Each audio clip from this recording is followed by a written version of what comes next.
Hello everyone, আসসালামু আলাইকুম। মাহে রমজান, শুভ সন্ধ্যা।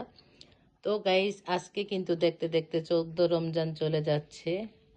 আজকে রোজায় ইফতারিতে কি কি তৈরি করেছি আপনাদের সাথে শেয়ার করতে চলে আসলাম। আমার তো মাস্ট এটা থাকবে, এটা তো আমার সবচেয়ে ফেভারিট খাবার। এটা না হলে মনে হচ্ছে যে রোজাই রাখিনি। বিশ্বাস করবেন, বিলিভ মি, আমার অনেক অনেক পছন্দ মুড়ি মাখাটা। হালকা করে আমি মাখি মুড়ি।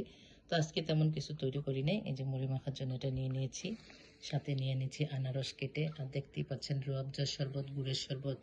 আর নিয়েছি এটা আলু, এটা আলুর পেঁয়াজু বলতে পারেন, একেবারে জিরি করে কেটে তারপর এটা ভাজা হয়েছে সব পদের মশলা দিয়ে, পেঁয়াজ কুচি দিয়ে, মানে জিলাপিয়া, সরি মানে পেঁয়াজুর মতো।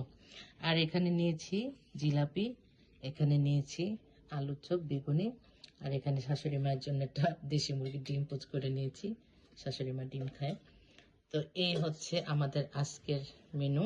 এটা কিন্তু আমার ছোট ছেলে বানিয়েছে। কেমন হয়েছে আপনারা জানাবেন কমেন্টসে, অবশ্যই কমেন্ট করবেন কেমন হয়েছে জানাবেন।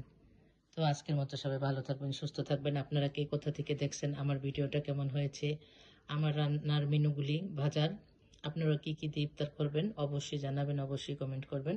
তো আজকের মতো আল্লাহ হাফেজ। Thank you so much for watching my video.